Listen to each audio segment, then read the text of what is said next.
Military sexual trauma can affect people of all backgrounds, regardless of their age, race, gender identity, or sexual orientation.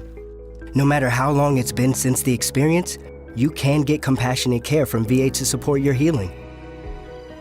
Learn about the many care options designed to help military sexual trauma survivors. To get started, call your local VA facility and ask to speak with your MST coordinator.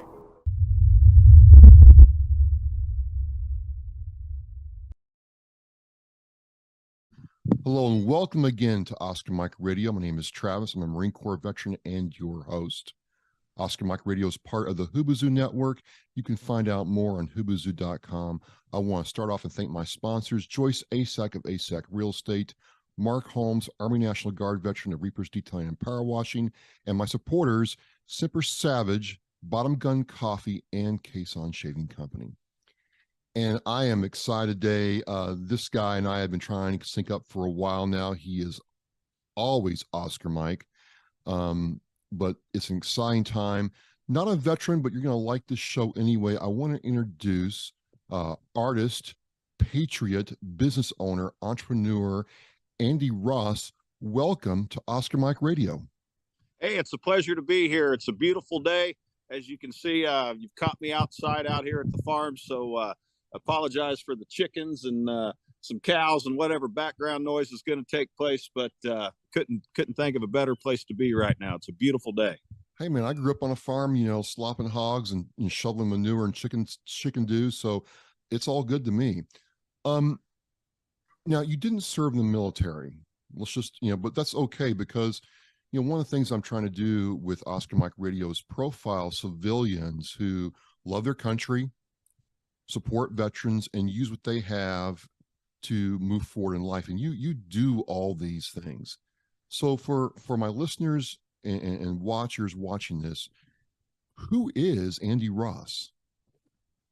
Well, Andy Ross, first of all, is very blessed and thankful to be on your show today. I've been chasing the American dream since I can remember. And I've been, fortunate enough to turn a lot of my passions into business and success. And, it's just been one chapter has led into the next. When you go back and we kind of touch on the story a little bit, it's truly an organic story. And it just happened from trying to be honest, do the right thing. I love my country. I love the opportunity this country provides us to chase the American dream. And we've worked hard and ended up here. So again, happy to be here today and tell my story. All right, so let's start with the music side of Andy, because that's how I got and connected with you. And I'm like, this dude. Now I'll be straight with you, Andy. I'm not really like a country guy. I'm more of a metalhead rock and roller. But the thing is, I like talking to you musicians, especially the country people. Is there's a real undercurrent of patriotism there, and you all have had to grind and work really hard to perfect your craft and get good at it. What brought you to music in your life? What did music do for you? I want to tell that story, and I also want to tell that metalhead story, because I'm with you, man. I grew up. I was lucky when I was little. I consider it lucky, but I had older sisters and older brothers, like 5 and 6 years older. So when I was 10 and 11, my friends in school were listening to the Partridge Family, and I was listening to my brothers and sisters' records. I was listening to Fleetwood Mac and Bob Seger and the Eagles and, all this good stuff, and Joe Walsh solo albums. And so I got to listen to good stuff real early. But how I got here, I had a TV show for 10 years on outdoor TV. I bow hunted the world on outdoor television, a show called Maximum Archery World Tour. Right. And I was the bow hunter and the host of the show. And the show was originally called Maximum Archery. And one day, about 4 years into the show, I said to my cameraman, Mike, I said, these X Games these kids are into today, the crazy stuff they're doing with skateboards and motorcycles and bicycles, and these video games are getting really cool. So what kid's going to want to sit there and watch me, on some hunt going, hey, we're in Kansas. The wind's coming out of the west. I'm like, if bow hunting's going to be cool and fun, we've got to step it up. because the other entertainment options that kids have is exciting. So we changed the name of the show from Maximum Archery to Maximum Archery World Tour. And I took all the dates of my hunts, the species of the hunt, and where I was hunting, and I put them on the back of a t-shirt, like an old Van Halen concert shirt or old Journey concert shirt, and kind of made our shirts and our merch look like concert stuff. And then we had this idea, you know, we're not on tour, but our TV show's on tour. We're going to this date and this hunt and this date and this hunt. We're traveling, doing laundry, going into, you know, small town bars, playing darts, almost getting in trouble, and, you know, coming real close to just, you know, having a lot of fun. Let's film that. And so the show was 3 hunting segments. It became Maximum Archery World Tour, became 2 segments of the travel and all that was involved, like behind the scenes of the so-called hunting tour, and then 1 segment of hunting. And it got real popular with the kids real quick. Now, I could play some music, so I thought, well, instead of just using these songs off the internet and this downloadable music and music that, you know, that you can, you know, join these services and get this internet music, why don't I just do some original songs? And they were all hunting songs. Gotta Go Hunting Blues, Buck of a Lifetime, Blood Trail on a Whitetail, Hunt Me Down. You know, we made these hunting songs, and it really was just to enhance the show. It did not have any purpose of saying this might turn into a music career. But what happened simultaneously to me doing this, file sharing came out, smartphones came out, iTunes came out.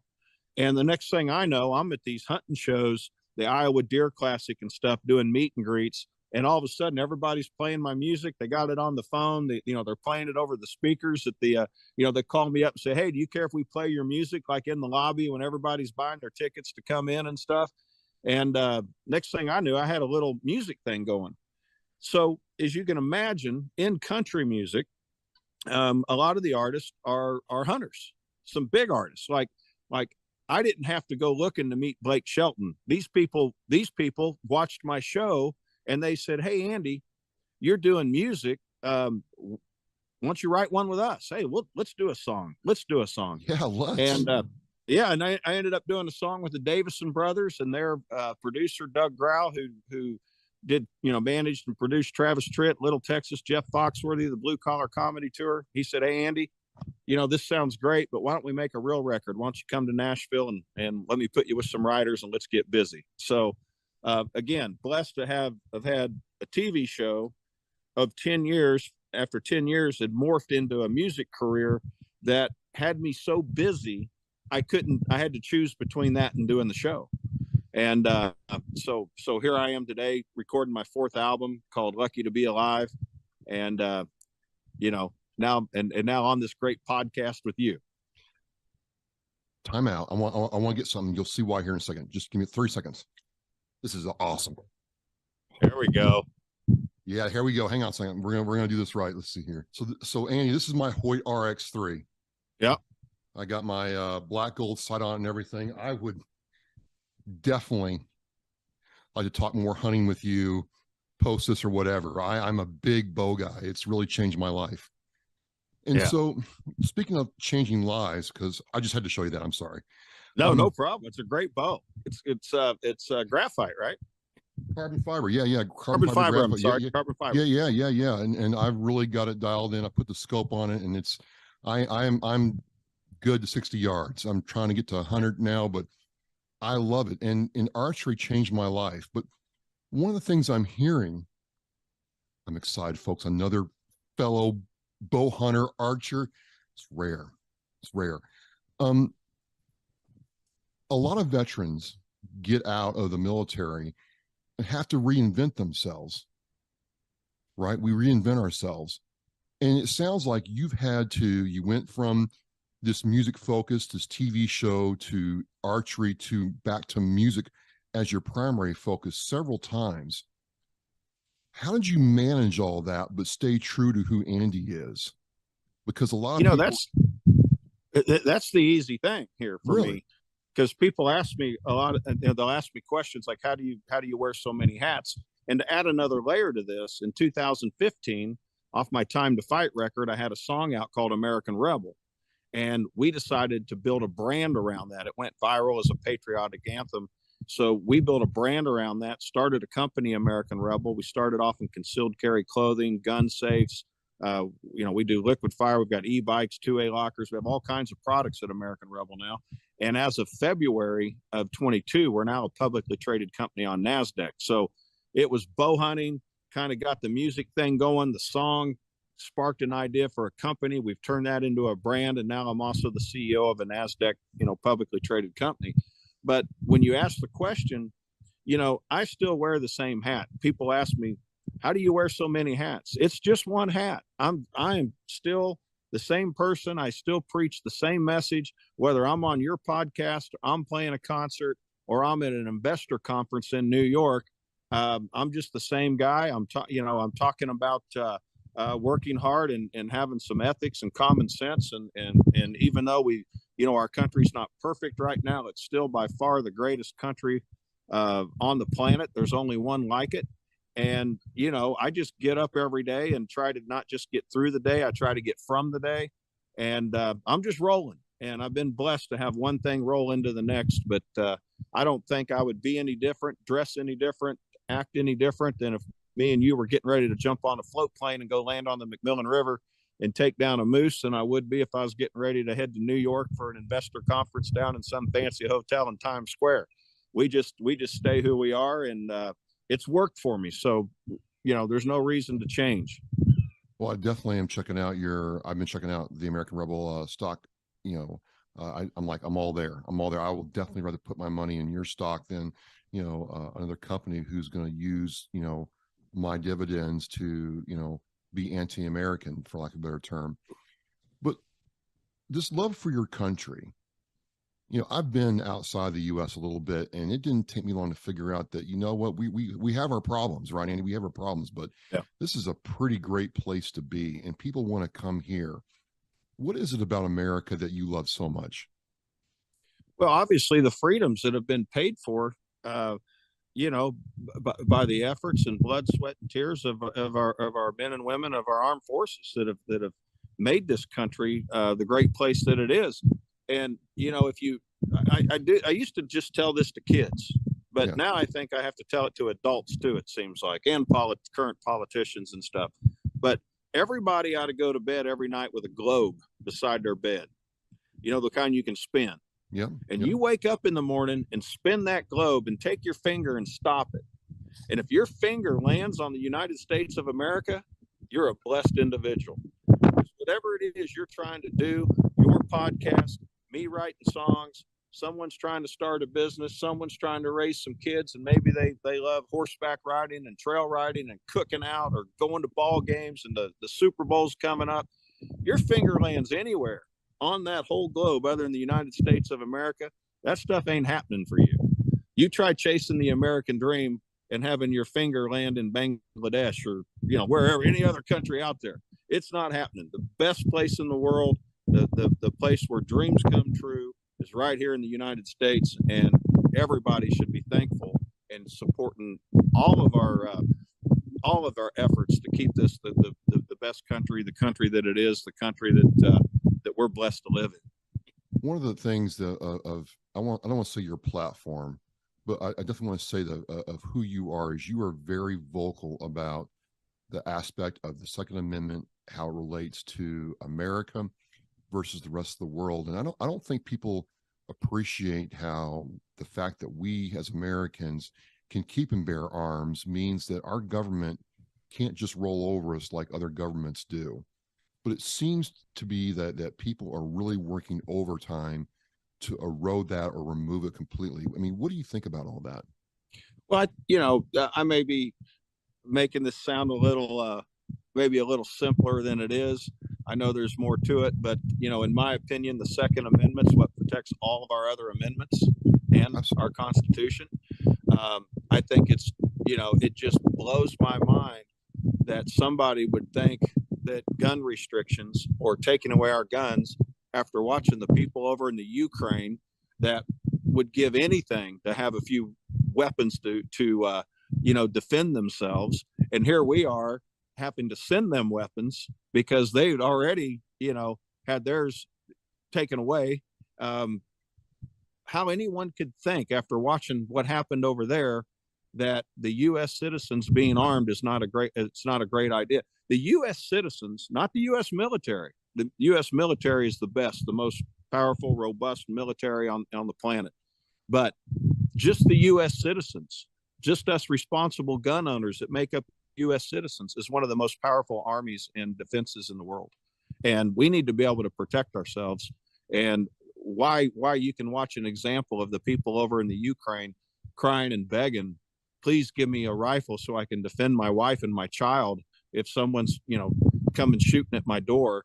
And then they look at that and think that's the way to go. It makes no sense at all. I can't even fathom what the true agenda is. I don't want to go down that path, but Sure. The true agenda of the people who want to disarm American citizens, it makes no sense. It's something that you feel strongly about. I look at, over in Asia where there is no right to defend yourself and the government can pretty much do whatever they want, whenever they want, but it's something that is unique to our country. It's a fabric of who we are. I think they said there's 350 million Americans and there's like 6 guns for every American, in this country. I think we could, make those numbers higher personally, but it's a very important part of who we are. I definitely have more than my fair share then if the number's 6. I have a high rise in downtown Nashville. I country, then I'm right in the middle of the city. And I can walk down to my bank. And I walk down to my bank to do my banking. And there's an armed guard in there, and that makes sense. It's a bank. There's money. I mean, I get it. And I walk by this jewelry store that's down the street from the bank on my way, and they've got an armed guard in there. And I get it. There's millions of dollars and millions. I don't know how much money worth of diamonds. So I get it. But, not everybody can afford or needs to hire an armed guard. I out here out here on the farm, we got tractors, we got memories, trucks, 4-wheelers. I mean, I got a lot of stuff out here that can add up. Why am I not allowed to protect my stuff, but yet the bank can protect its stuff as it should? The jewelry store can hire an armed guard to protect its investments and its diamonds. I've got stuff too, but I don't have an armed guard. And you know what? I can take care of the problem if I have to quicker than the cops can get out here. I mean, I love our law enforcement, but they ain't getting here for 10, 15 minutes. I may not have 10 or 15 minutes. I'm not allowed to defend myself, my Jeep, my truck, my tractor, my tools, my memories, my belongings. But the jewelry store's got an armed guard. They can. I mean, we're capable of protecting ourselves, and we're capable of being responsible gun owners. And to take a couple of examples of some people who just didn't make good decisions, and they're not, let's just say, not responsible gun owners. I mean, you're going to have far and few between, one here, one there. But to take that and make an example, I mean, if somebody got food poisoning at the Sizzler tomorrow, you don't shut down all the restaurants and tell the farmers to quit growing food. We just have the right to protect ourselves, and I sleep good at night knowing I can. And that's the thing, right? I mean, our country was founded on, and still today, I mean, I tell people the same thing. If you think the police can get to your house in the time it takes to defuse a situation, you're definitely not aware of how bad things can go and how quickly they can go. Excuse me. And this is something that you live and dare I say, preach every day. How did this figure into your last record you put out? When I had the hunt, let's get there, man. When I had the hunting show, everything I did was a hunting song, because really the song was just for the show. Right. And then Doug Grouse said, hey, why don't you come to town and let's make a record? And I tried to make, it's been 15 years ago or something on the first record, 12 years ago. And I tried to make what we thought was a top 40 at the time record, something relevant to the time of the music. And it really wasn't me. It wasn't my sound. It wasn't my thing. And I'm not a top 40 country artist. I'm not going to win The Voice. I can't sing the paint off the wall like my buddy Lee Brice. But I had a couple songs on there that I more or less wrote for fun, that we weren't thinking, hey, these are the ones that might sound good on the radio, but them are the ones that took off. So after the You Ain't Seen Crazy Yet record, we did the Cold Dead Hand record. And that's where I found my sound. And that's where I found my audience, the built-in audience that I had originally from the TV show that was growing because of the music. And all you got to do, if you're fortunate enough to do a record, and the two songs on here that kind of have this vibe and sound are the ones that everybody gravitates to, and the rest of it's going in the virtual trash can. Well, on your next record, you're going to feed into that sound that they liked off the first one. And then, by your next record, you've really, like off of Time to Fight, we've really boiled down our sound, our look, our feel, our message. And like you, I grew up all the hard rock stuff. I mean, I'm when I was younger, and still to this day, I mean, I love my Metallica and my Motley Crue, and was listening to, just all kinds of love that hair band area, love the grunge area, part two. Loved it all. And the classic rock, as I said, grew up on Seeger and Fleetwood Mac and those types of bands. And then of course goes into Journey and REO Speedwagon, but I really like the harder rock. And my producer, manager, now president of American Rebel, Doug Grau, like I said, he had worked with Travis Tritt in Little Texas, did Jeff Foxworthy, the Blue Collar Comedy Tour. He's country. And he said, Andy, if I'm going to help you, my lane is country. This is where I have, all my abilities are right here. And so I wanted to rock. He wanted country. And on a couple of songs, we kind of met in the middle with kind of a little bit harder, maybe just a little harder rock than a Southern rock song, than a Skinner type thing. Right. And that's what caught fire for me. That's how we developed our sound, was him, me pushing to really rock and him pushing to make it country. And we met in the middle. And by the time we hit the Cold Dead Hand record, we had found our sound, and haven't looked back since. So what part of the whole creation process do you like? Do you like being in the studio with a producer, figuring out what you're going to do? Do you like performing? Do you like touring? What's the part that really fuels your creative drive, Andy? Well, I think playing live, I think most artists would say that playing live, there's no substitute for it, because, I like to party. I like to have a good time.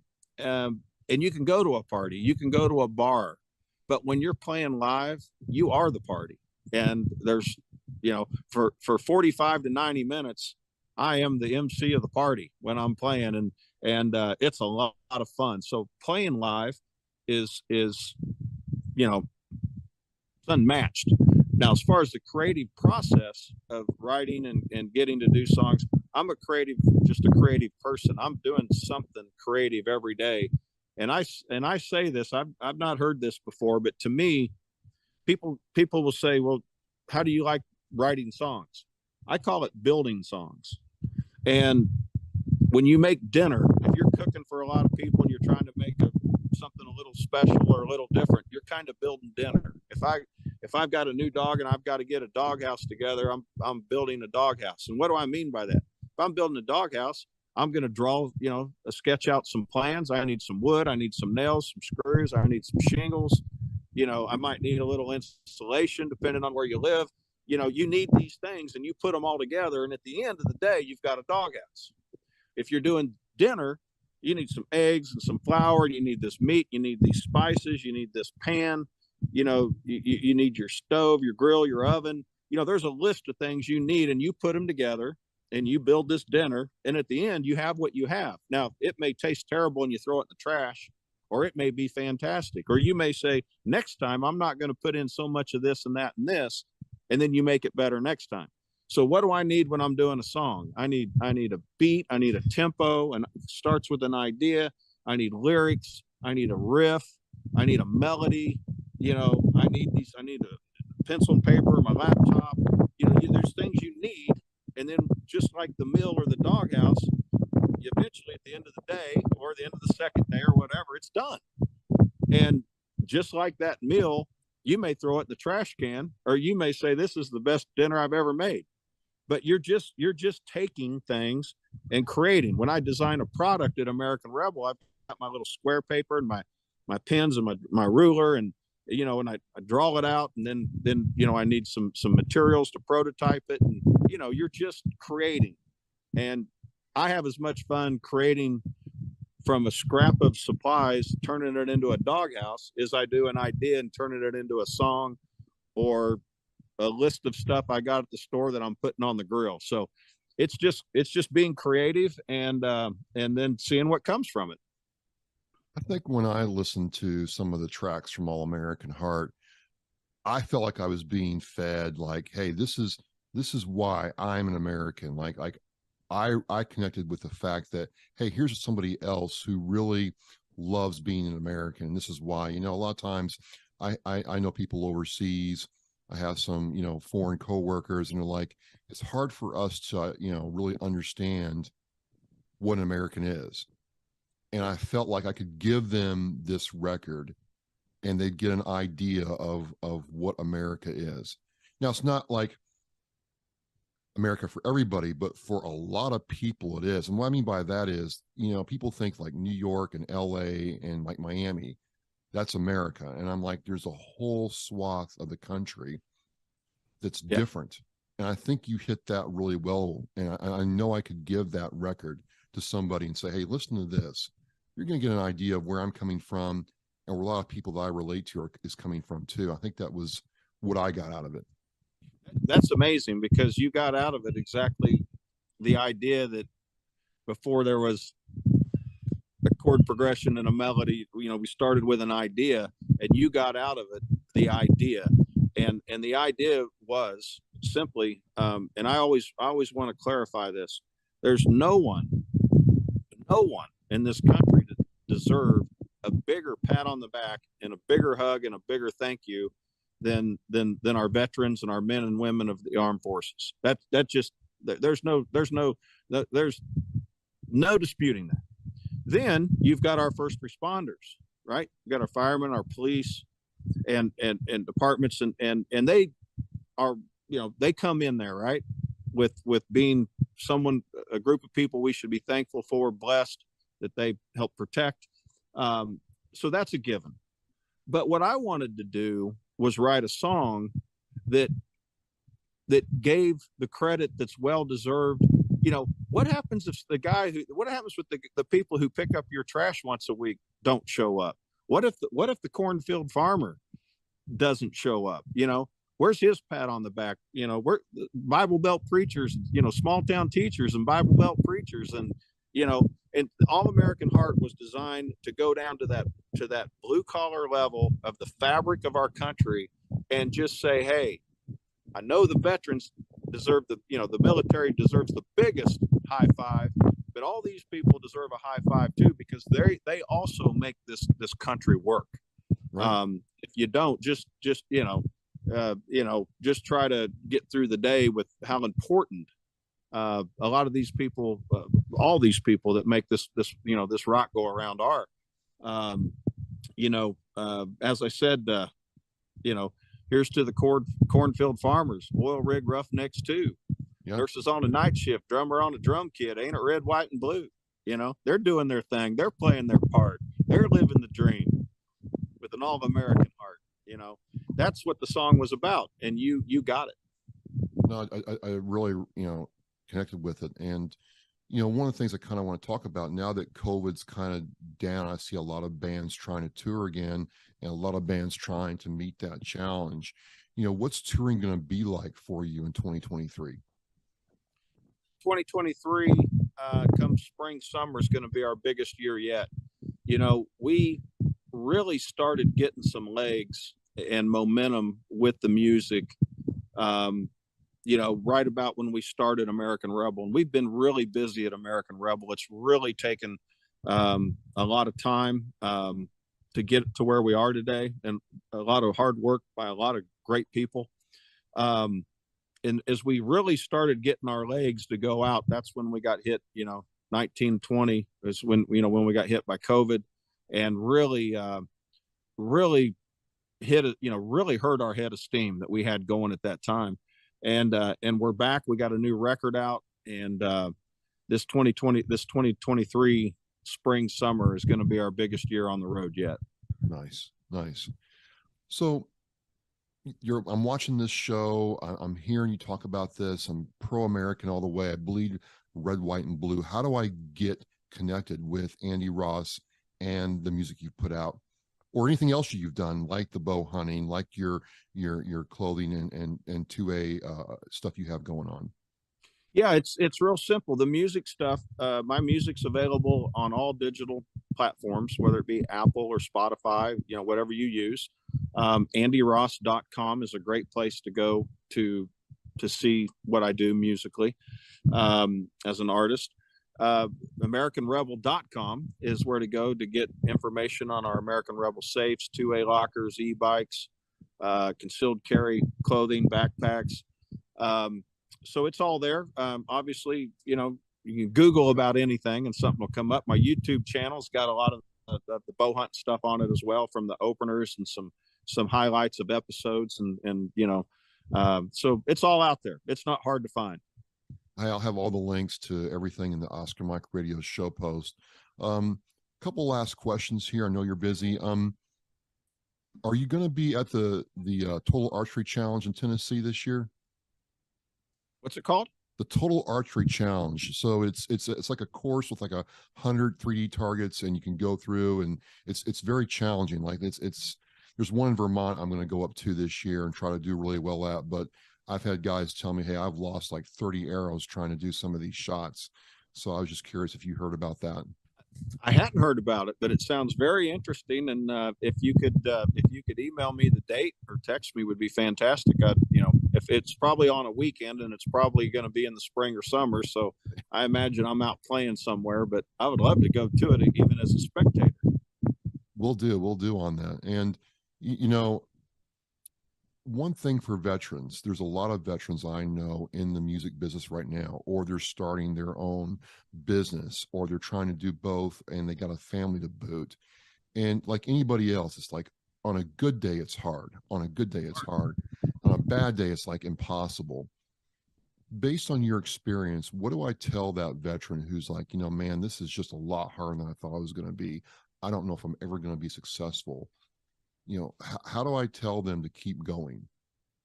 Well, first of all, they're already successful. And you got to separate just a little bit, who you are as a person. I mean, American Rebel, American Rebel, our company, I want to be successful, but it doesn't define me. I'm a person, and I'm a man of faith, and I like to have a good time. And the person you are and who you are in your heart, that's what makes you successful. The way you treat people. Now, your business, obviously you want to have success in business, and all I can say, is you just always got to keep that shingle on the door. I mean, you don't know where the opportunities are coming from. You don't know where the breaks are coming from. Things don't always happen in our time. They happen when you least expect it a lot of times. One thing does lead to another. You're at one trade show that's not quite as successful as you thought, but you met somebody there who's a manufacturer who might have an idea. You just don't know where they're coming from.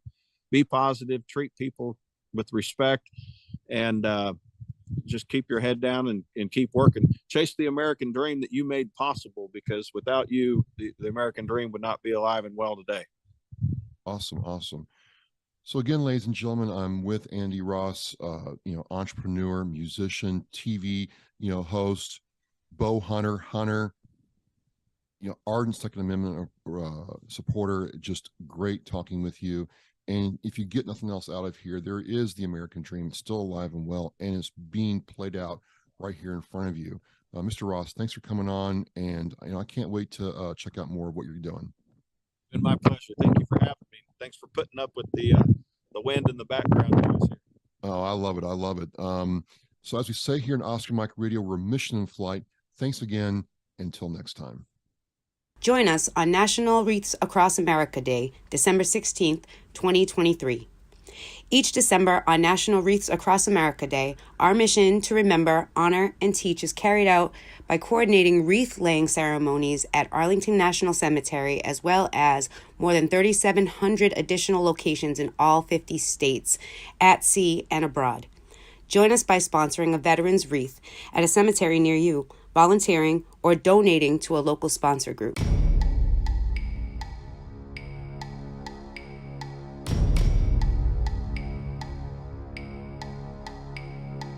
Thank you for listening and watching Oscar Mike Radio, where our active duty service members and veterans are in action and the mission is in flight. If you are a veteran or know a veteran who needs help, please dial 998 and press 1 for the Veterans Crisis Line.